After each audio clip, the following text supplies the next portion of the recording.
देखो ध्यान दो, प्रत्येक अंत्य कोण का माप 115 हो सकता है या नहीं। कैसे ज्ञात करेंगे? n का मान ज्ञात करना है।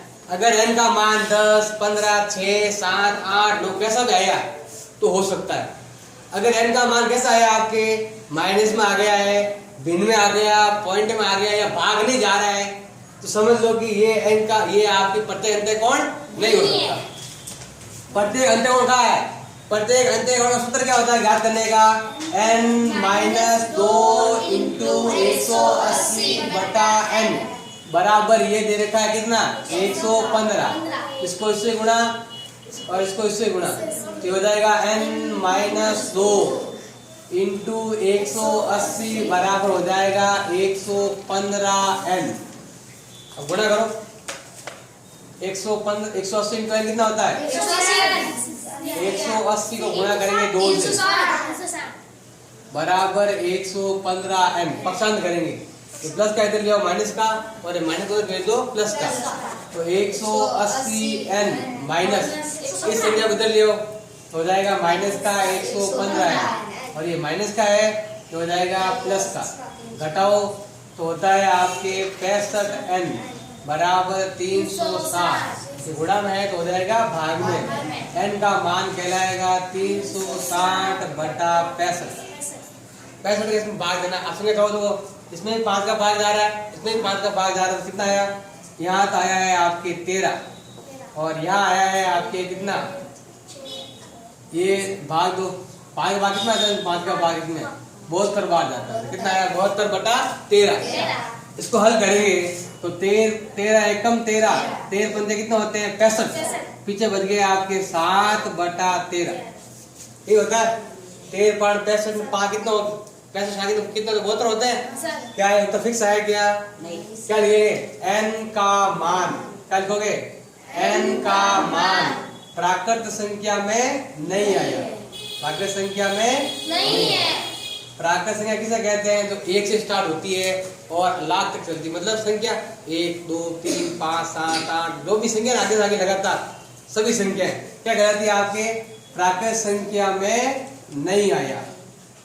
n का मान प्राकृत संख्या नहीं है, मतलब 10, 15, 20 ऐसा आना चाहिए तो नहीं है, इसलिए वो प्राकृत संख्या में नहीं है। अतः 115 क्या होगा? अंत्य कोण नहीं होगा। अंत्य कोण क्या होगा? अंत्य कोण नहीं होगा। नेचुरल नंबर में नहीं है, इसमें नहीं है नेचुरल, प्राकृतिक संख्या में नहीं है। अब ये वाला एक षष्ठ भुज है। ये कैसा भुज है आपके? जिसे कहते हैं जिसकी कितनी भुजाएं होती है? 6 भुजाएं। जिसका एक कोण कितना दे रखा है? 165। बाकी के सारे कोण, ये भी x, ये भी x, ये भी x दे रखा है, ये भी x है और ये भी क्या है? x।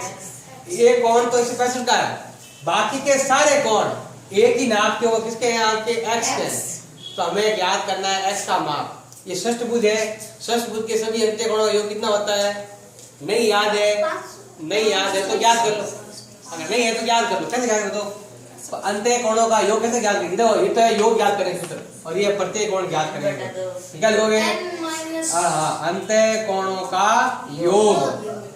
योग उसका सूत्र क्या है ज्ञात करने का? n-2 into 180। ये योग ज्ञात करने सूत्र है। और प्रत्येक कोण ज्ञात करना हो तो n का भाग लगा दो। प्रत्येक कोण चाहिए तो n का भाग लगाओ, प्रत्येक कोण नहीं चाहिए तो ऐसे ही रखो। n कितनी है? भुजाएं कितनी है? 6 -2 इंटू 180। 6 में से 2 गए, 4 इंटू 180 कितना हो गया? 720। तो सभी कोण जो कितना है? 720 है। सभी कोण कौन? सभी ये जोड़ लो, 165 plus x plus x plus x plus x plus x बराबर 6 भुजाओं वाली आकृति के सभी अंत्य कोणों का योग होता है 720। ये प्लस का उत्तर भेज दो। और यहाँ पर 1, 2, 3, 4, 5 यहाँ तो हो गए आपके 5x और उधर आपके ये प्लस का है, इधर भेज दो, हो जाएगा माइनस का 165। तो 5x बराबर हो जाएगा 720 में से गए 165, पीछे बचे आप 10 में से 5 गए 5, 11 में से 6 गए 5 और 6 में से 1 गया 5। कितना आया? 555 डिग्री। ये गुणन है, हो जाएगा आपके भाग में। x का मान हो जाएगा 555/5। 111 कितना आया? 111। ये भी 111 का, ये भी 111 का, सब 111 और ये कितना 165। सबको जोड़ोगे तो कितना आएगा? 720। अब ये वाला इसने कहा है कि त्रिभुज की प्रत्येक भुजाओं को बाहर निकालने पर, आगे बढ़ाने पर बाहर कौन कौन से बनते हैं? बहिष कोण। बाहर कौन कौन से आपके? बहिष कोण या बाह्य कोण। 3 कोण तो दे रखे, ये तीसरा कोण क्या करना हमें? 2 दे रखे हैं, तीसरा कोण क्या करना हमें? ज्ञात करना। मतलब त्रिभुज के बाहर बनने वाले सभी बहिष कोणों का योग कितना होता है? फिक्स होता है 360। चाहे त्रिभुज है, चाहे चतुर्भुज है, चाहे पंचभुज है, चाहे षष्ठभुज है, चाहे अष्टभुज है, सभी बाहर वाले कोणों का योग कितना होता है? 360 होता है। हम लिखेंगे देखो सभी, क्या लिखोगे? सभी बहिष कोणों का योग। बहिष कोणों का योग चाहे कोई भी आकृति हो कितना होता है? 360। अब मतलब 110 प्लस 115 प्लस x बराबर होता है 360।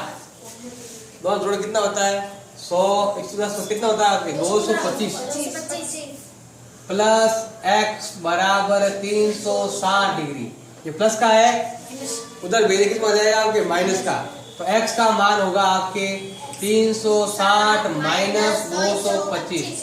x का मान कहलाएगा आपके, यहाँ तो आएगा 35 और यहाँ आएगा आपके 1।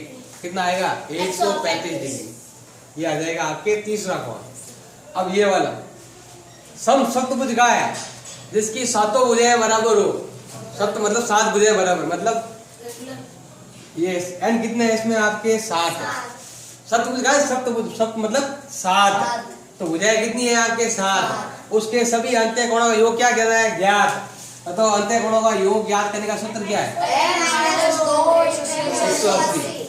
हमें ज्ञात करना है सभी अंत्य कोणों का योग। बताओ अंत्य कोणों का योग ज्ञात करने का सूत्र क्या है? n कितना है? 7। तो यहाँ लिखेंगे हम 7 माइनस 2 इंटू 180। 7 में से 2 गए, 5 इंटू 180 गुणा करो, कितना होता है आपके? 900 डिग्री। ये होगा सभी अंत्य कोणों का योग।